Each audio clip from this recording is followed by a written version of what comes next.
이스라엘 자손이 또 여호와 보시기에 악을 행하였으므로 여호와께서 그들을 7년 동안 미디안의 손에 넘겨주셨습니다.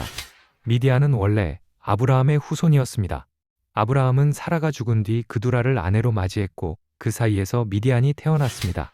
같은 아브라함의 혈통이었지만 이제 미디안은 하나님을 떠난 이스라엘을 압제하는 도구가 됩니다. 미디안의 손이 이스라엘을 심히 압제하니 이스라엘은 산속 굴과 산성으로 숨어 들어가야 했습니다. 파종할 때마다 미디안과 아말렉 사람들이 몰려와 토지의 소산을 멸하고 양과 소와 나귀를 빼앗았습니다. 그들은 메뚜기 떼처럼 몰려와 먹을 것을 하나도 남기지 않았고 이스라엘은 극도로 가난하게 되었습니다. 이스라엘 자손이 여호와께 부르짖었습니다. 그때 하나님은 한 대언자를 보내 이스라엘에게 말씀하십니다.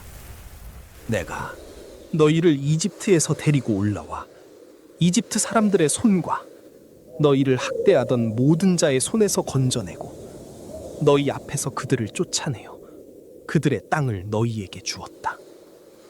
나는 주 너희의 하나님이니 너희가 거하는 땅 곧 아모리 족속의 땅의 신들을 두려워하지 말라 하였으나 너희는 내 목소리에 순종하지 아니하였느니라. 하나님은 이스라엘의 죄를 책망하셨습니다. 그러나 동시에 하나님께서는 한 사람을 부르고 계셨습니다. 그때 여호와의 천사가 오브라에 있는 한 상수리 나무 아래 나타났습니다.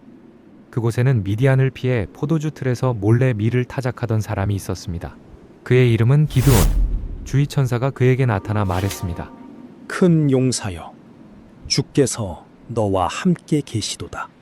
기드온은 하나님이 조상들에게 행하셨던 놀라운 기적들을 들어왔습니다. 홍해를 가르시고 이집트에서 구원하셨던 이야기들도 알고 있었습니다. 그러나 지금 그의 현실은 너무 달랐습니다. 이스라엘은 미디안에게 짓밟히고 있었고 그는 들키지 않으려고 포도주 틀에서 몰래 밀을 타작하고 있었습니다. 조상들이 경험했던 하나님의 기적은 기드온에게 너무 멀게만 느껴졌습니다. 그래서 그는 묻습니다. 주께서 우리와 함께 계시다면 왜 이 모든 일이 우리에게 일어났습니까?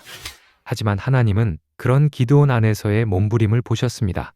그리고 두려움 속에 숨어 있는 그를 향해 먼저 큰 용사여라고 부르셨습니다. 너는 너희의 이 힘을 의지하고 가서 이스라엘을 미디안의 손에서 구원할지니라. 내가 너를 보내지 아니하였느냐? 기드온은 여전히 확신이 서지 않았습니다. 그래서 조심스럽게 말합니다. 제가 주 앞에 은혜를 얻었사오면 지금 나와 말씀하시는 이가 정말 주님이심을 내게 표적으로 보여주십시오. 제가 예물을 가져와 주 앞에 드릴 때까지 이곳을 떠나지 마옵소서. 그러자 주께서 말씀하십니다. 네가 돌아올 때까지 내가 기다리리라. 기드온은 급히 가서 염소 새끼 하나를 준비하고 한 에바의 가루로 무교병을 만들었습니다. 고기는 광주리에 담고 국은 냄비에 담아 상수리 나무 아래 계신 그분께 가져왔습니다. 그러자 하나님의 천사는 말합니다. 고기와 무교병을 가져다가 이 반석 위에 놓고 국을 부으라. 기드온은 그대로 행하였고 주의 천사가 손에 잡은 지팡이 끝을 내밀어 고기와 무교병에 대는 순간 반석에서 불이 솟아올라 재물을 태워버렸습니다. 그리고 여호와의 천사는 그의 눈앞에서 사라졌습니다. 기드온은 그 순간 자신과 말씀하셨던 분이 주의 천사였음을 깨닫게 됩니다. 두려움에 사로잡힌 그는 외칩니다. 슬프도다. 오 주 하나님이여, 내가 얼굴을 마주대하여 주의 천사를 보았나이다. 죄인인 자신이 하나님의 임재 앞에 섰다는 사실에 기드온은 죽음을 두려워했습니다. 하지만 하나님은 떨고 있는 기드온에게 먼저 말씀하십니다. 내게 화평이 있을지어다. 두려워하지 말라. 네가 죽지 아니하리라. 하나님은 책망보다 먼저 평안을 주셨습니다. 두려움 속에 숨어있던 기드온의 마음에 하나님은 먼저 화평을 말씀하셨습니다. 그 은혜 앞에서 기드온은 그곳에 하나님을 위한 제단을 쌓고 그 이름을 여호와 샬롬이라 불렀습니다. 환경은 여전히 미디안의 압제 아래 있었고 현실은 아직 달라진 것이 없었습니다. 그러나 하나님을 만난 기드온의 마음에는 세상이 줄 수 없는 평안이 임하기 시작했습니다. 진정한 평안은 문제가 사라져서 오는 것이 아니라 하나님이 함께 하신다는 확신 속에서 오는 것입니다. 주님의 평안이 기드온의 마음에 임했던 바로 그 밤, 하나님은 곧바로 그를 믿음의 자리로 부르십니다.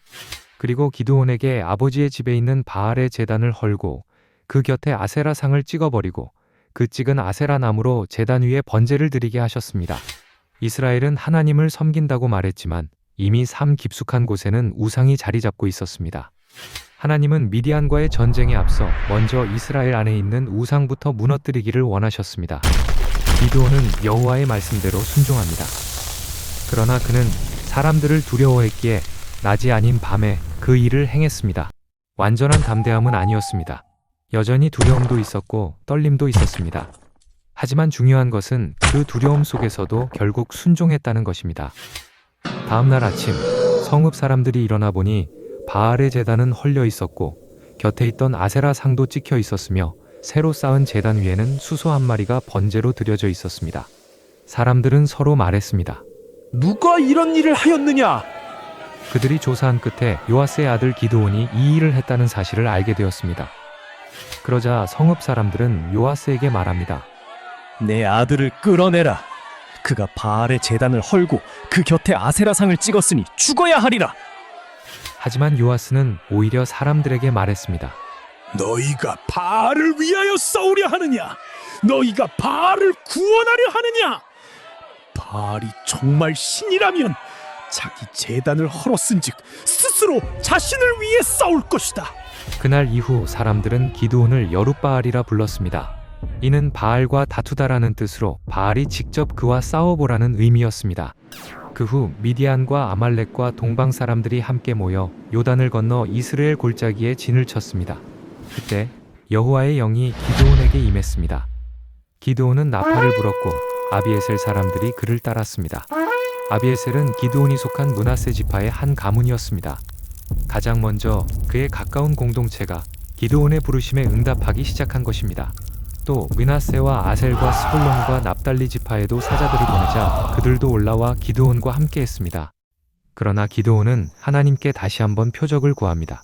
주께서 말씀하신 대로 나를 통해 이스라엘을 구원하시려거든 제가 양털 한 뭉치를 타작마당에 두리니 양털에만 이슬이 있고 온 땅은 마르게 하소서. 그러면 주께서 말씀하신 대로 나를 통해 이스라엘을 구원하실 줄 알겠나이다. 하나님께서는 그대로 이루어 주셨습니다.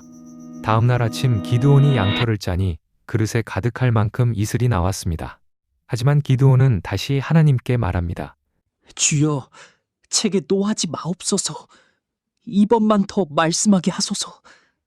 이번에는 양털만 마르고 온 땅에는 이슬이 있게 하소서. 그 밤 하나님은 그대로 행하셨습니다. 양털만 마르고 온 땅에는 이슬이 내렸습니다. 이제 기드온은 군사를 모아 미디안과의 전쟁을 준비합니다. 그러나 하나님은 사람의 숫자가 아니라 하나님의 능력으로 이루어질 승리를 보여주기 원하셨습니다. 여룻바알이라 하는 기드온과 그를 따르는 백성들이 하룻샘 곁에 진을 쳤고 미디안의 진영은 그들 북쪽 모래산 아래 골짜기에 있었습니다. 그때 하나님께서 기드온에게 말씀하십니다. 너와 함께한 백성이 너무 많다. 이스라엘이 스스로 자랑하기를 내 손이 나를 구원하였다 할까 함이니라. 그래서 기드온은 백성의 귀에 선포하여 말했습니다. 누구든지 두렵고 무서운 자는 길르앗 산에서 일찍 떠나 돌아가라. 그러자 무려 22,000명이 돌아가고 10,000명만 남게 되었습니다.